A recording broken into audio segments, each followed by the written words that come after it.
Hey y'all, it's Matt. Thank you so much for tuning in. And today we're going to be rocking the second part of my, I guess, discussion about the rules of improv. Last time we were able to get through quite a few of them, specifically, first things first, respect each other as players so that we're always making sure that when it comes to interacting with each other, we're all comfortable.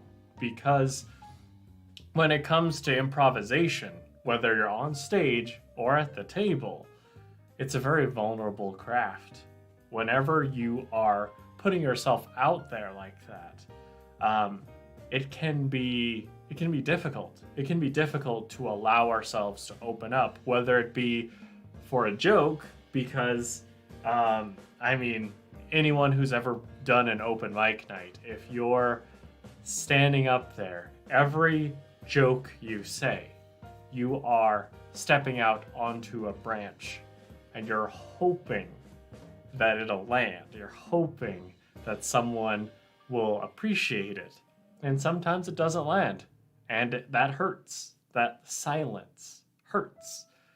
So, whenever we make moves, we have that same level of vulnerability where we are doing something that is very integral to ourselves. And as such, if we're able to maintain an environment where everyone feels comfortable enough to be vulnerable, then you get some beautiful improv. You get to have those moments where everyone is totally immersed in their character.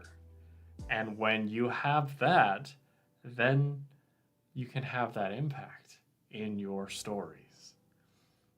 And then we talked about listening and attending to what you hear so that you listen to the words, the subtext built into tone and body language, and also as a player, listening regardless of how well your character is supposed to listen. Namely, let's say you're at the table and your character may be a little more brash, maybe a little more reckless in a way. Maybe they're in the heat of the moment and they are inclined to rush in. And so then in those moments when they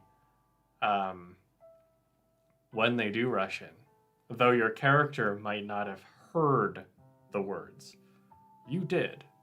And so then you always have the ability to show everyone that, hey, I heard what y'all said.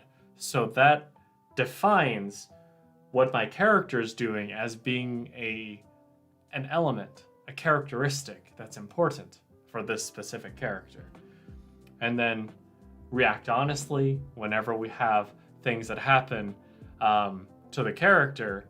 The character is going to react as the character should, based on what we've established. And then as a player, being open to reacting. If something is confusing or if something is amazing, reacting properly so that, well, the people around you know where you are at. And in the case of reacting to something that's amazing with the level of surprise and joy that it might have deserved, then that's a little reward. It's a little reward for your DM, for the players around you of, well, everyone enjoys when they get a good reaction from something they did. And then there were two more things that we were able to cover last time. Making a decision, because we are in a situation where we get to play pretend, we get to play make-believe. Whether you're on stage or at the table, we have the opportunity to play the characters that may make the right decision or they might not. If you follow any of the most iconic protagonists or antagonists in movies, TV shows, books, then we'll find that generally speaking, they are pushed to make a decision. And we get to see them deal with those consequences. Now, in real life, of course, there are plenty of consequences that we don't want to have to deal with. But if you're playing, then you have the chance to create a problem because of what your character decides and dealing with the consequences of that problem. And those consequences end up creating a richer, more compelling story. And then once how everyone, oh, sorry, I have not been, okay, there we go. Okay, everyone wants something. And when it comes to being on stage or at the table, you can think of any scene as being a situation where your character and the other characters around you have their distinct wants. And then you can distill it down so that all you have to do is figure out what you want and go after it. Figure out what tactics your character would want to use to try to get what they want. Because when you push to study or to learn more about improv, yeah, hey, a geek of one's own, it's so good to see you. Thank you so much for tuning in. Have you taken an improv class before? I have.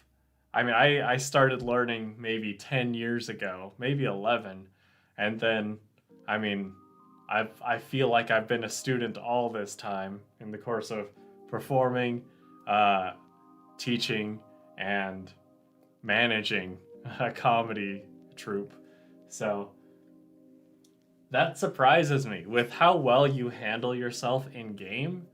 I would have suspected some improv background with how well you're able to deal with the things that I throw at you.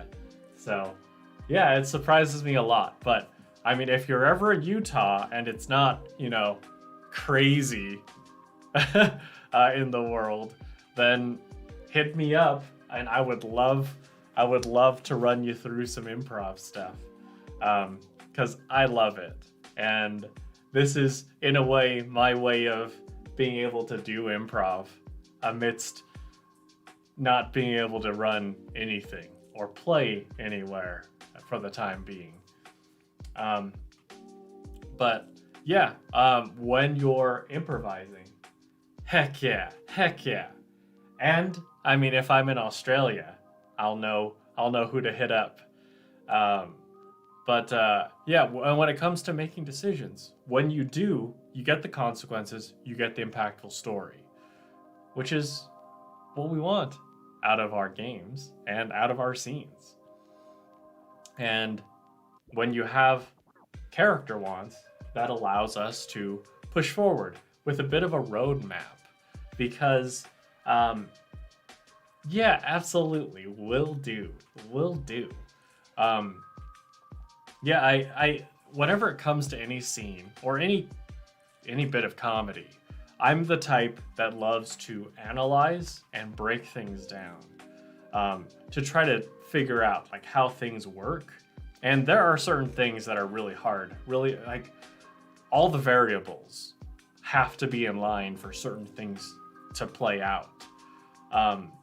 So as far as scenes go, one of the things that I found, if you wanted to make it very simple, is simply to decide on wants, figure out the want, and then you can use that as something you can always come back to.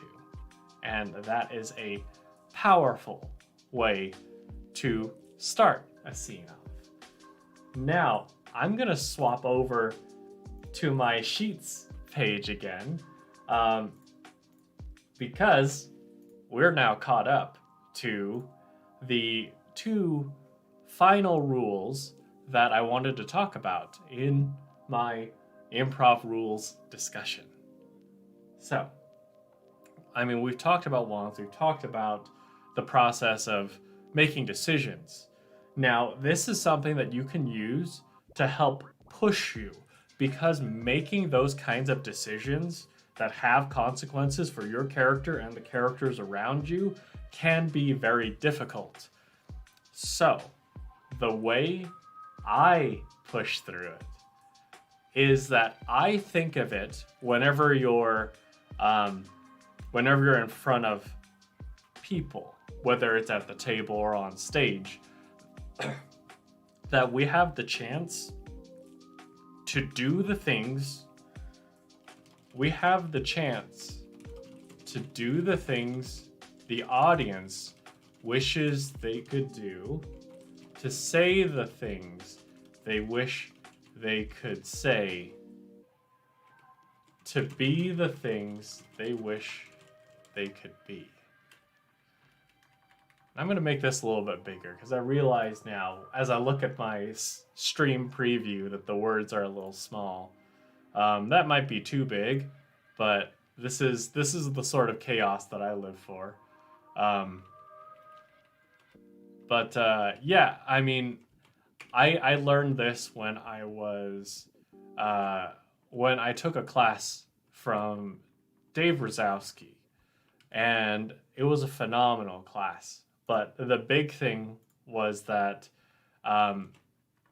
essentially the way he summed it up was that there are many things that the audience, like in day to day, because of those consequences that we talked about, the audience might not be willing to do. But we, in the course of media, everything we watch, everything we might play, we get the chance to live those lives, live those moments, without having to deal with the consequences of it.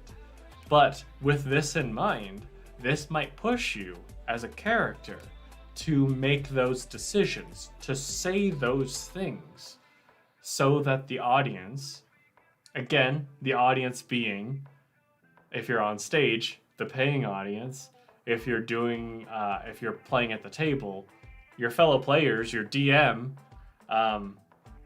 if you're playing on stream, people watching, we get to do those things so that the audience can live vicariously through us. Like watching a movie, like reading a book, like watching a TV show.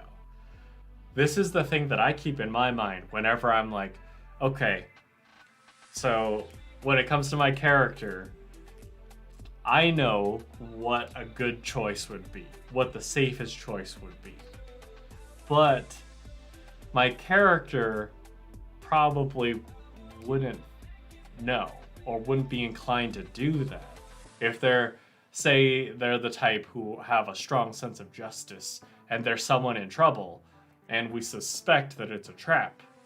In that case, I would be wary of like, oh, that's a trap. I'm not gonna jump in there. But as the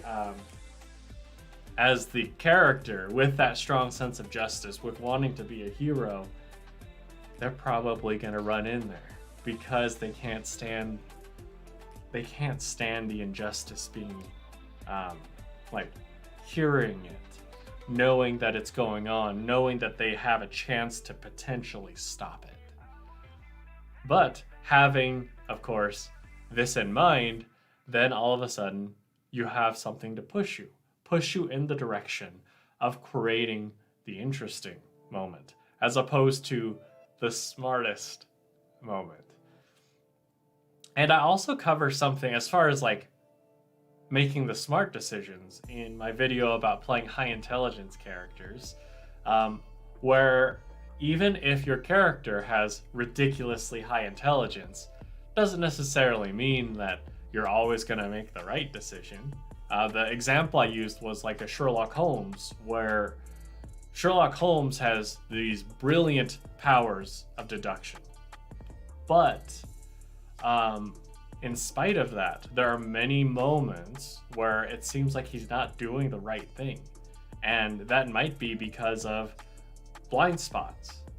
Blind spots when it comes to empathy. Blind spots when it comes to maybe just how other people think and feel compared to himself. And those are ways that even if you're very if your character's very intelligent, you can still make the wrong choice. And hopefully that's liberating, because I know that when I first started playing D&D, I was afraid to put too many points in things like wisdom or intelligence because I'm not that wise and I'm not that smart, and I hated having that expectation. But when you don't have to worry about that, when you have the freedom to say, I'm smart in this way, whereas in all these other areas, that's not really my forte. I mean, life kind of pushes you in that direction too, with the specialization of, like, for example, if I were to think of Stephen Hawking, again, I mentioned him in the video, but it's like the idea of him being like one of the most intellectual human beings ever, but specifically in those areas of science. But then, like, you wouldn't go to him and ask him about, I don't know, the proper way to bake a pie, for instance. I don't know. He could be brilliant at baking, but I mean, we all tend to specialize in some way as far as our intellect goes, and our characters can be the same way. Oh, this is smart. Seeing what all your character can do as well as what they are unable to. Yeah, absolutely. Absolutely. And thank you so much for tuning in, Onduin. I'm very excited to play with you in a little bit. Oh yeah, and for everyone tuning in, I will be ending this a little bit early at about 7:45 Mountain Time, because I'm going to be jumping into a podcast recording. If y'all haven't tuned in to the Let Us In, I highly recommend it. I play a wonderful, in my opinion at least, a wonderful character called Henry S. Lenderman, and it is a delight. Everyone is so wonderful to play with. We've got monsters, we've got automatons. It is beautiful. Okay. Oh, thank you. Thank you so much, Onduin. So, the last thing. And after this one, I'll talk a little bit about some elements that I think are very important in general that can help as far as being a good improviser, being an improviser that everyone wants to play with. Yes. You got it. A geek of one's own. So, the last thing, specifics are magic. So, whenever it comes to any moment, the more specific you can be, the more evocative that moment is going to be. For example, if I were to say at the top of a scene, before anything is established, that, hey, you ate my lunch. I'm going to put that here. You ate my lunch. I mean, that already starts a scene off with an accusation, with an emotion. But there aren't a ton of specifics. You ate my lunch. That could be a situation of, being coworkers is the first thing that comes to my mind. But this might paint the other person, but it doesn't tell a lot about me. But if instead I said, you ate my carefully crafted bento box, that changes things. Because of the fact that I allowed myself to use those specifics, it gives, yes, Matt strikes again. When it comes to any sort of pun thing, that is my jam. But like when I say you ate my carefully crafted bento box, that creates a distinct character for me. My carefully crafted bento box. Did I do it? If I did, then that means a lot more to me than if it were just something I picked up somewhere. But even if it were something I just picked up somewhere, What if it was a matter of me special ordering this? There are a lot of questions that we get to answer in this case. And when it's carefully crafted, I mean, I've seen enough TikToks to see how beautiful bento boxes can be. Oh, I dig that, Ondoin. I dig that. I'm so excited. It's gonna be such a great session. But I've seen how beautiful bento boxes can be on like TikTok and other videos, in which case that means a lot more than if it were just like a sandwich I threw together, right? And we get to answer those questions because the accusation of, I mean, losing your lunch in general sucks. But if we find out that, oh, this is the bento box that that my new girlfriend made me, then the stakes are that much higher. The emotional impact is that much greater. And then as the audience, we get to see how this plays out. And there are a plethora of examples here, because it's like if someone were to say, I got a new car. That's a pretty monumental moment. That's a pretty powerful moment in someone's life. But just saying that doesn't give as much information as we can. Because when we start off a scene, we start off with very little information and we get to zoom in and find out more. Or we get to broaden out once we start off very specific. In this case, if we want to make I got a new car more impactful, you could say, I got a new Ford Pinto. Now, this might not be relevant anymore, but when I was performing on stage, hearing the words Ford Pinto, you'd immediately get a reaction because Ford Pintos have a bit of a reputation. I believe there's some chaos involved as far as their design, but having that specific tells you a lot about my character, about my character's position and status. Like how I say it can mean a lot too. If I'm very excited about it, then you can infer that maybe my character's very young and all of a sudden I've got a car and I'm excited about the fact that it's a Ford Pinto, regardless of its reputation, because this is my first car. And then we can play from there. We're finding out those details as we play. Same as if I were to say, I got a new Lamborghini. If I said that, then I've established my character in a very different way. Is my character the type who can afford this? Is my character the type who can afford this regularly? Regardless, once I've done this at the top of a scene, then everyone else knows, oh wow, my character has this thing, and it's up to them to choose how they react to it. But they have a lot more information to react with than if I just said, I got a new car, right? There's a lot of power in the specific, and you can use this. Hey, Timeless Echo. Hello. Thank you so much for tuning in. I appreciate you. I'm just going through the last couple improv rules. But if you have any questions or anything, whether it comes to improv on stage or at the table, please feel free to fire them off in the chat and I will do my best to answer. But the specifics give us more room to play. For example, if we were at the table, something that you might start with, let's say you're all being introduced as characters.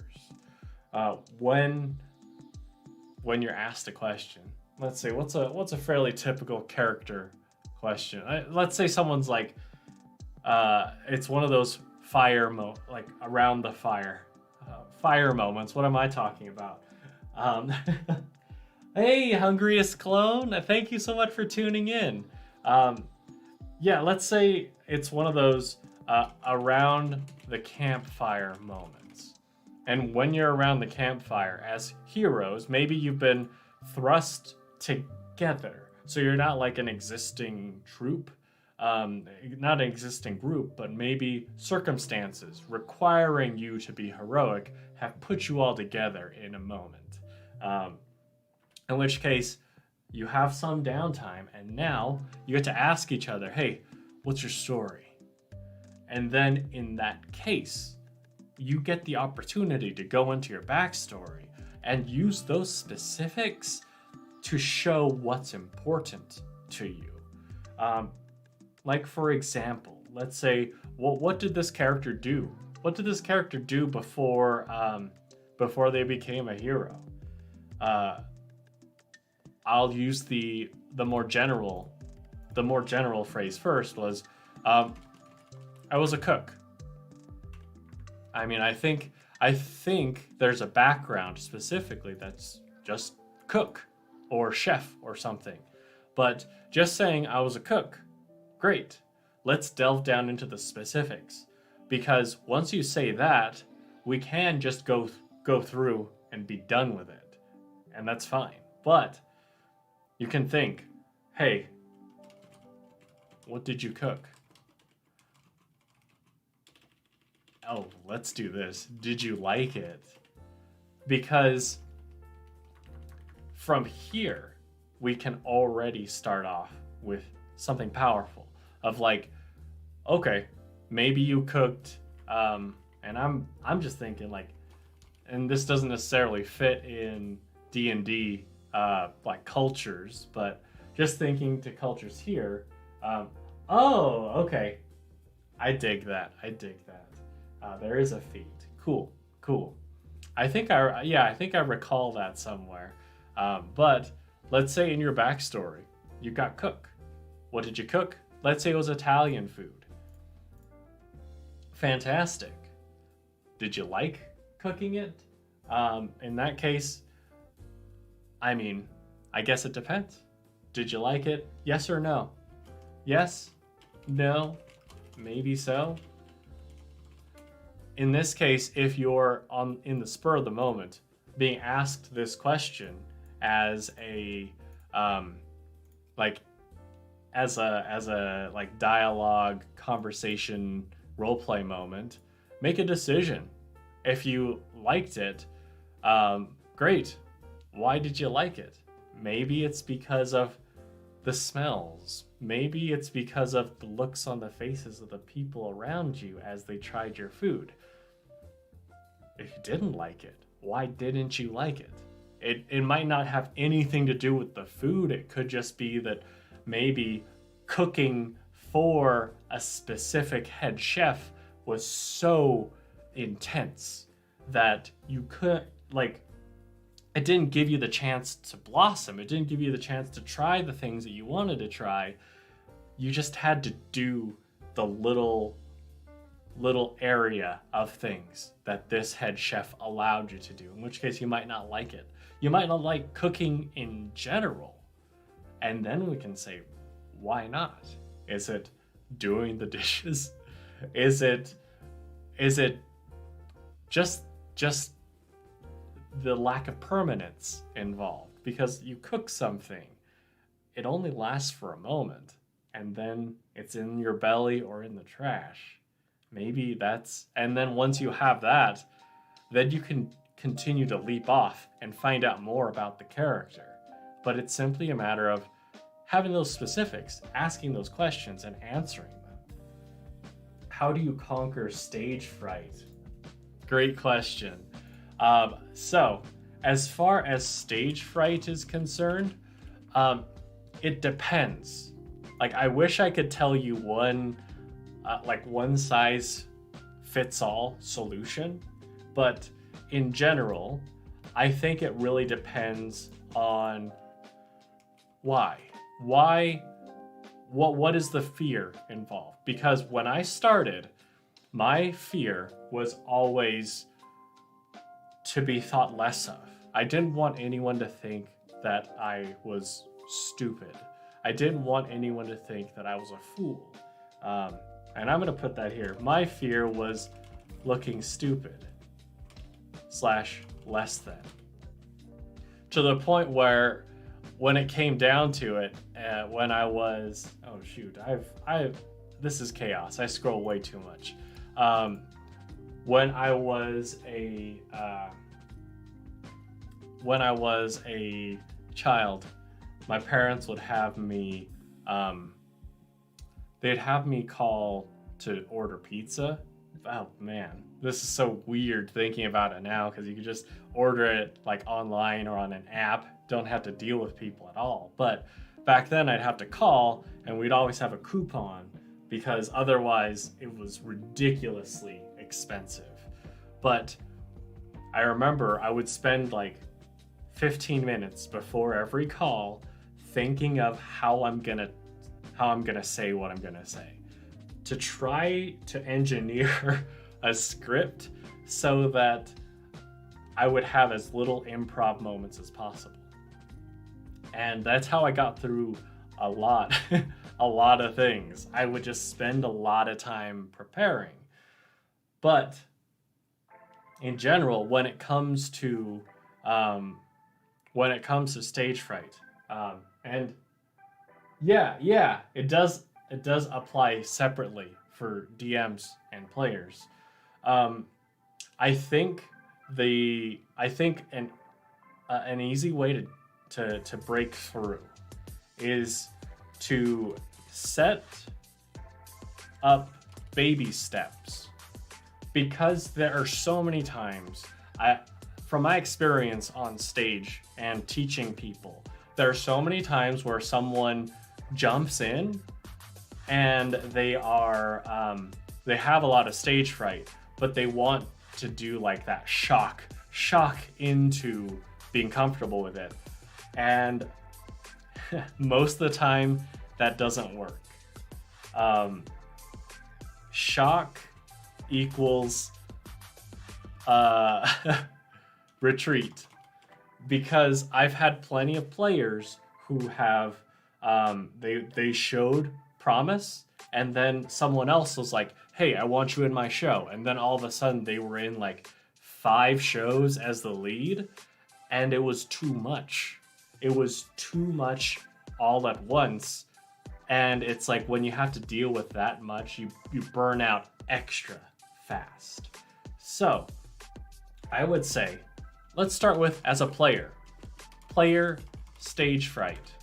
In that case, you find little moments where you can be a little extra brave. Moments like a description. You don't have to go full crazy describing your character, but giving yourself just a little extra leeway, something personal. Because like I said before, every time we say something or do something as a player at the table or on stage, we're being vulnerable. We're sharing a part of ourselves. So it allows you to, when you do put a little bit in, you can see, hey, no one's going crazy on me for that. No one's laughing at me because they think what I just pitched was stupid. That worked. And I'll say this, if your goal is something in the comedic realm, it hurts a lot more when the response is negative, because the negative response is a common response in most other situations. It's just the silence. But it's just throwing little things and then recognizing that it's like, hey, I just did something and I didn't die and I'm fine right now. Okay, let's try something else soon. Doesn't have to be in the same moment, doesn't have to be in the same session. You take your own pace and you take those steps. I think it boils down to improving your improbability. Acclimatizing to sudden change of direction really reduces that stress and fright. Oh yeah, absolutely. Like, the more you're able to allow yourself to improv, to allow yourself to face those unexpected situations, the better you get at it. I mean, I've been doing improv for, I mean, I guess around 10 years if we cut out the last year and like I had a brief hiatus back then, but those moments, every time it gets a little easier, every time it gets a little bit better, to the point where you're able to show something that maybe when you first started terrified you, and then you get the reaction. And I say this not that like after a decade, it doesn't make it that I can't like hit every time. And I think my last two sentences are proof of that. But the more you do it, the big thing is that you're more willing to keep trying new things.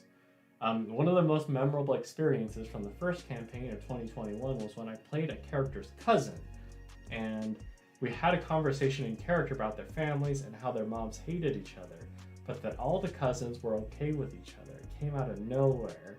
It was really such a great moment. Even the other players voted it one of the best parts of that session. That's beautiful. That's beautiful. See, and this is something that I love, because actually one of my players brought up in a group chat recently that when it comes to improvisation, their tendency is to go with like joke upon joke upon joke, which can be fine. But when we can recognize those moments, those powerful, and it felt, I mean, just reading it, I can feel like that moment, Hungriest Clone, was probably very like emotionally impactful. I mean, it feels like it here, where you have these families, the heads of the families at odds with each other, but then the kids being cool with each other and realizing that's an emotionally impactful moment. And like when it comes to any sort of improv, the example that a lot of people go to is like, whose line is it anyway? I mean, I think there are quite a few. There's like Middleditch and Schwartz, TJ and Dave. There's just so many shows that oftentimes we look at the funny parts, right? And especially when it comes to Whose Line, a lot of the focus is on the comedy, but improv is so much more than that. It's about being in the moment, whether it's comedic or dramatic or even the mundane. It's about being able to stay in the moment. And that the ability to be present is very difficult. I struggle with it sometimes, because sometimes, I mean, life, right? There's so many moments where you might be worried about something. There's something else on the horizon that you're thinking about when you're doing something, and that's hard. And it gets in the way of improvisation, because whenever we're in a scene at the table, if you are only hearing half of everything, that includes the words, the subtext, the body language, the descriptions, then it's so much harder to come up with your response because you don't have the full picture. And that's, I think, the thing that I miss most right now about being able to perform improv is the ability to just be in tune with a moment, with someone in front of me.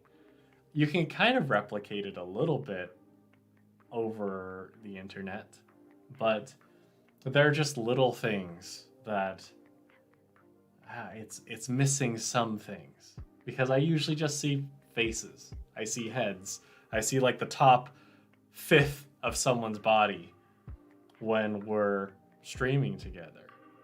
Whereas whenever I would play with someone on stage, I had the chance to see and feel that energy. And I'm hoping that that's not too, like, I don't know, too, I guess it's like people call it woo-woo, but I don't know. There's just a certain feeling when you're standing in front of someone and both of you have agreed to do this scene off of a random suggestion you got from the audience. Whether it's someone who's very experienced or someone new. In fact, that was one of my favorite things, where I'm on stage with someone who has never done improv before. And like the instructor gives us the prompt, and I get to give them that experience of doing improv, and they get to feel supported. And oh yeah, absolutely a geek of one's own. If I could, that'd be the best. But I guess in this case, I'm gonna end with this, into these final 2 moments. My very favorite thing is that when I'm playing with someone, I have one goal. This goal gets me, oh, I dig it. So, I mean, in this case, yeah, all of you, if you're ever in Utah and let's say it's a non-crazy time and we get to do improv again in person, I will happily do a scene with you on stage in front of a crowd. But the biggest thing here, and this is something I teach all of my students, all of my players, and I think that this encapsulates all of improv. It's you play with the objective of making your scene partner look like the genius they are.